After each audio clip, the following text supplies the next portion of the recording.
Superheroes often win the day, but sometimes those wins come with a great cost. And then there are the times they don't win at all. Welcome back, Nerd Squad. It's me, Amanda, though obviously today I'm Harley freaking Quinn from the Suicide Squad, which if you haven't seen it yet, you should go fix that because James Gunn's The Suicide Squad is amazing! My question for you today is, what high-stakes superhero fight is your all-time favorite? And what do you love about it? Number 10. Batman vs. Red Hood. During the story Under the Red Hood, Batman ends up face-to-face with Red Hood, aka Jason Todd. For years, Jason Todd was thought dead, but at this point it's been revealed that he is in fact alive, and has been for some time. Jason decides to return to Gotham and seek out Batman as the vigilante Red Hood. However, there is a great conflict between the two, with Batman fighting Red Hood during their first encounter and later condemning Jason for his brutal form of justice and his willingness to kill those who stand against him. When Batman attempts to persuade Jason to rejoin him, this has the opposite effect,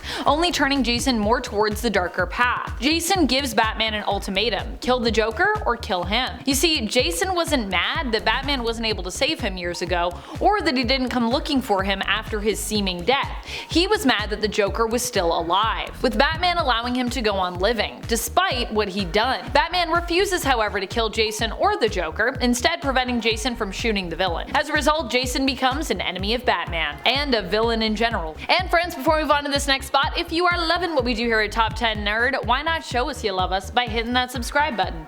Do it, I dare you. Number 9. Guardians of the Globe and Invincible vs. Machine Head, Hired Goons, and Battle Beast. This has to be one of the most brutal fights we've seen thus far in the animated series Invincible, though fans of the comics know that this really is just the beginning. Mark Grayson as Invincible hoped to help one of Machine Head's hired goons, Titan, escape his criminal life. However, in the end, he was betrayed by Titan, who only wanted to take his boss's title and position. And Invincible, as well as the Guardians of the Globe, also ended up getting their butts handed to them by Machine Head's hired muscle, Battle Beast, to boot. Which, I mean, fair enough. Battle Beast is nuts. Number 8. The Suicide Squad vs. Starro the Conqueror. Because I mean, come on, you know I gotta do it. You know I gotta do it. Starro the Conqueror is one of the most destructive forces we've seen in the DCEU, and also maybe has one of the saddest stories besides in terms of his origins. That's right, for this one we are pivoting over to the DC Extended Universe, the name for their cinematic universe, and James Gunn's The Suicide Squad. Here, Starro the Conqueror is an alien life form that was basically kidnapped from outer space,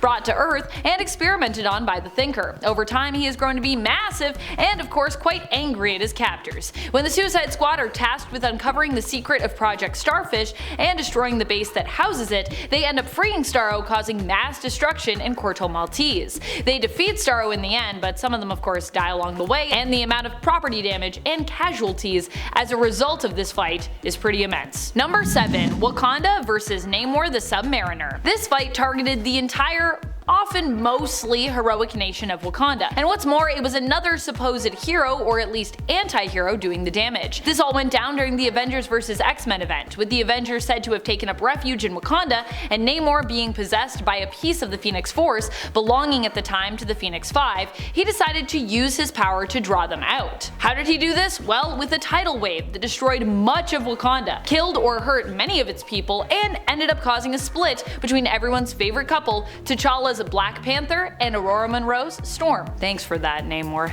Namor! Number 6. Great Ring of Arakko vs. Uranos. This one was pretty brutal for Arakko, and it was a surprisingly quick fight. This all went down during the event Avengers vs. X-Men vs. Eternals Judgment Day, or AXE for short. With the revelation to the world that the mutants were capable of resurrection, new Prime Eternal Druig realized he could use this information to his advantage, and to strengthen his rule. He decided to label the mutants as deviants, seeing their ability to control life and death as excess deviation. Labeling it as such, he went to war with them, and was even convinced to release eternal criminal Uranos. Uranos is known for being one of the most effective warlords around, removing any and all who basically stand in his path, and eradicating them and whatever race they belong to or world they belong to completely. When Druig unleashes Uranos on Mars, now known as Planet Arakko, the ruling government known as the Great Ring does not stand a chance against them. I feel like within within the first 5 or 10 minutes of that fight, they're pretty much defeated as well, which is pretty crazy because they're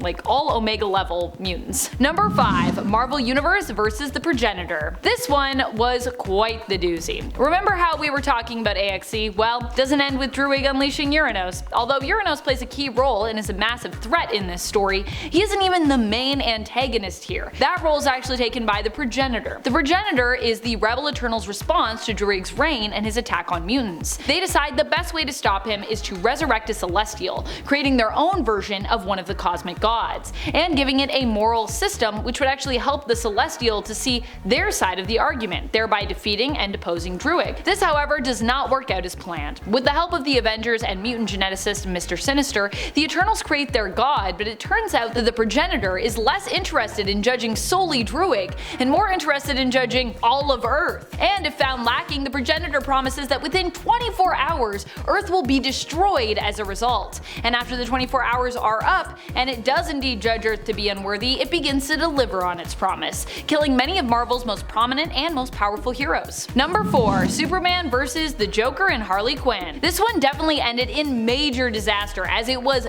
the event that ended up resulting in the Injustice timeline here. And we all know how that ended up. Awfully. This was a really one-sided fight too, as Superman didn't really stand a chance against the Joker and Harley Quinn's machinations. Which sounds weird to say considering it's Superman, but that's what happened. In this world, they manipulated Superman into thinking that he was fighting Doomsday, when in reality he was actually fighting Lois Lane, you know, his one true love. Discovering only too late what he'd really done, the realization of what they'd made him do basically broke Superman. He would end up killing the Joker in cold blood and turning into a tyrant as a result of this targeted and grossly successful attack on Supes and his family. Number 3. Marvel Universe versus Onslaught. When Marvel's heroes came up against Onslaught, it took all of them banding together, even joined by some villains, to stand a chance against him. And even then, this seemingly was not enough, with many heroes sacrificing themselves in order to defeat Onslaught for good. At first, we were made to believe that these heroes were dead, gone for good. That's how deadly the threat of Onslaught was. People were willing to lay their lives on the line. Fortunately, that's not exactly what happened, and instead, Franklin Richards, the child of Reed Richards, aka Mr. Fantastic, and Susan Storm Richards, aka Invisible Woman of the Fantastic Four, was able to save the day. Despite his youth, Franklin at the time had immensely powerful reality warping powers, and used them without really even being super aware of it, kind of subconsciously, to safely stow Earth's heroes away in a pocket dimension.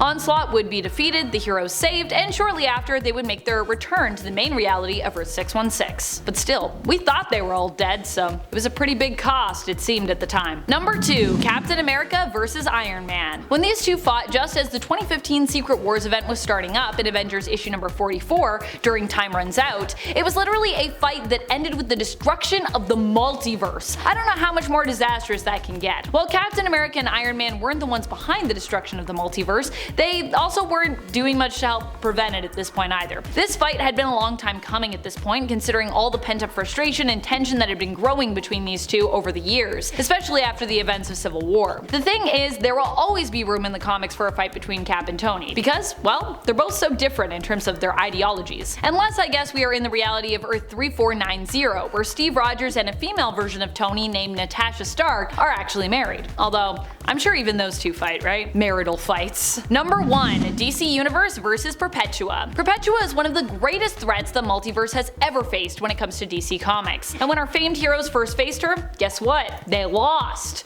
I know, it's shocking. That doesn't usually happen in comics. Perpetua's goal was to reshape the multiverse in her own darker image. After she broke free from the Source Wall, she set out to do just this, with the help of her allies Batman Who Laughs and Barbados. In the end, Perpetua would be defeated, even being betrayed by one of her own, with Batman Who Laughs usurping her and taking her power for himself. But still, the temporary threat of a new world where Perpetua ruled was pretty awful. And for a while, she kinda did win, so yeah. That's all the time we have for today. This has been Top 10 Nerd, and I am Amanda. Till next time, you stay nerdy, YouTube. Bye!